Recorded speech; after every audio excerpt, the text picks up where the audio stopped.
morning, Colonel Bye. It's Tuesday, December the 7th. I'm Adam. And I'm Edwin. And here are your morning announcements. This week is Spirit Week and Battle of the Grades. Today is Tropical Tuesday. Wednesday is Culture Day. Thursday is Formal versus Frumpy. And Friday is Fictional Friday. Each day, a most spirited class will be announced based on participation. There will be school-wide games of Kahoot tomorrow and Friday using the meet code CBKahoot, with a winner each day receiving a prize pack from the den. Anyone interested in joining the CB Weightlifting Club can join their MANAGEBAC class called CB Weightlifting Club.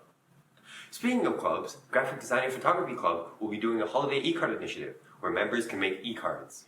CB staff and students can fill out a Google form on their Instagram to order these virtual cards that will be sent out to recipients over the Christmas break. December is the time of year where we come together to collect the fixings for a holiday hamper for a community family in need. Current guidelines prevent us from collecting physical donations. We'll be collecting monetary donations through School Cash Online. All donations raised this holiday season will be split among 3 different community pathways. The first is the Shepherds of Good Hope, which provides amazing services and support to vulnerable families in Ottawa.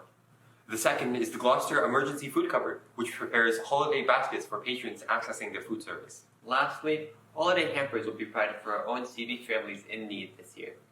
The program will run from Monday, December the 6th to Sunday, December the 12th, and you can donate $5, $20, or $75 on School Cash Online. Let's show the community that while we cannot necessarily visit and celebrate in person, we can still share our holiday cheer and send hope for a healthy and happy 2022.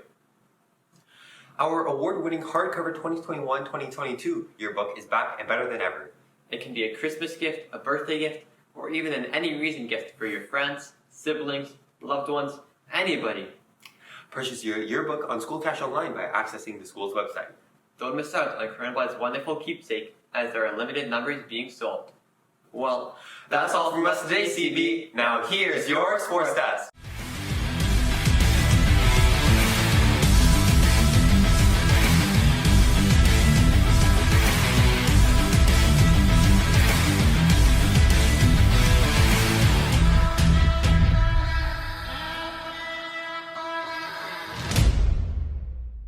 What's up, sports fans? I'm Mike. And I'm Sam. And this is your Sports Desk. We have a very special segment for you guys today. That's right, folks. We got the chance to talk to Kira Johnson, a former Colonel By student and Tuesday Show host. Kira is the current in-game host for our very own Ottawa Senators, and she is right in the middle of the sports media industry. Let's go see what her career is all about. Hey, Kira. It's a pleasure to talk with you today. My first question for you is, can you just introduce yourself and tell us a bit about what you do? I'm Kira Johnston. I'm the host of the Ottawa Senators, the in-game host. And what that means is every home game, I'm there welcoming fans to the arena, ensuring that they have a super fun experience at the game. I conduct interviews with players or sponsors that we have at the game. And then most fun of all, I get to hang with the fans. So there's games in between periods, of course, at every TV timeout as well. And so it's just making the most fun of the game experience for the fans while they're there. My next question for you is, can you describe your experience with Cougar Vision and how it helped you pursue a career in broadcasting? Hands down, my favorite class in high school. One of my favorite memories being there. I'm sure that comes as no surprise. It was so much fun and such a fun class to be a part of. My experience was definitely challenging. It's hard week to week coming up with content, filming, editing, putting it together, and literally going live with it every week. Like, that's a lot on top of your courses, but it sure teaches you a lot. I think that it's such a unique and special program that Colonel By has, unlike, I think, like any other high school in the area. And it really teaches you so much about what broadcast really is like in real life. And that alone helped me so much with what I do now. I think that the biggest thing would have to be on-camera experience. So sitting in front of a camera and speaking to it and knowing that many people will watch it and delivering information in a meaningful way, that definitely helped so much. And not only that, but project management and organizing your deliverables and making sure you're prepared for your segments. They're written well, they make sense, they're entertaining. The entire thing just helped me get prepared for the production world and the broadcast world.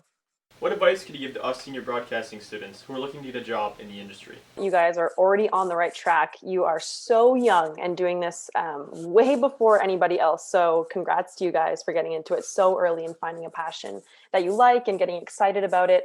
My advice would be to keep on this path, whether they are volunteer opportunities, paid opportunities. There are so many possibilities out there for you guys to get involved in broadcast. So keep staying connected on LinkedIn, social media, and in person if you can. There are so many opportunities for you in Ottawa and Toronto. So put yourself out there. I found one of the biggest things that helped me was staying active on social media and letting people know what I'm interested in and passionate about. And then opportunities come through like that the more you put yourself out there. But definitely volunteering. So if you're interested in sports, which I know you guys are, get involved with the local team, whether it's game day production and volunteering at the games to help bring fans down for a game that you're playing, or just shadowing someone or asking them to a coffee or sending them an email with questions. Gather as much information as you can and continually work towards that goal. But don't ever say no to any opportunity would be my biggest advice. Last thing, Kira, do you have anything else you want to say to your old high school? I miss it so much. Of course, I've got to do a huge shout out to Mr. Baird. He was an awesome teacher. I know you guys still have him too, which is so, so special. Keep your relationships with your teachers. And if opportunities like this come about, always jump in and help. Colonel By was an amazing, amazing school. My high school experience was unmatched. I honestly think it was some of my best years of my life. So stay involved as much as you can. School spirit is so important. Thank you so much for being here with us today. It was a pleasure chatting with you. Wow, that was great. I can't believe she was once a student at Colonel By just like us. That's totally be us one day, Mike, eh? Future co-hosts of TSN right here. Oh yeah, definitely. And hey, maybe we can even bring in one of our favorite segments over there. Pretty sure TSN doesn't have Obscure Sport of the Month. Oh, speaking of Obscure Sport of the Month...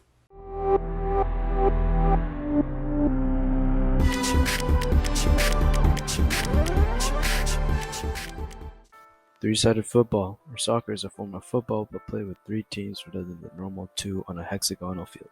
It is mixed-gendered, free-to-play, free-to-attend, and open to all. However, unlike regular football, the winner is determined by the team that concedes the fewest goals rather than the most goals scored. The first known game of three-sided football, played on Friday, 28th May 1993, was organized by the London Psychogeographical Association on Glasgow Green as part of the Glasgow Anarchist Summer School. In a game of skill, strategy, and deception, teams ally with one another during the course of a 60-minute game to score into any of the 3 goals on the pitch. But with 3 teams competing, alliances can be formed and dissolved again in minutes, sometimes seconds, making for an exciting, strategic game. Would you watch this sport or even try it out? Let us know by emailing us. That's all for today's Obscure Sport of the Month. See you next time. Remember, that's sportsdesk2022@gmail.com. So Mike, what do you say? Me, you, and Jason run some three-sided football? Oh yeah, for sure. Although the third side that I usually play during soccer games is the audience, but I'll be sure to give it a try. That sounds about right. And with that, that's all we have from us today, CB. This is your Sports Desk, Signing off.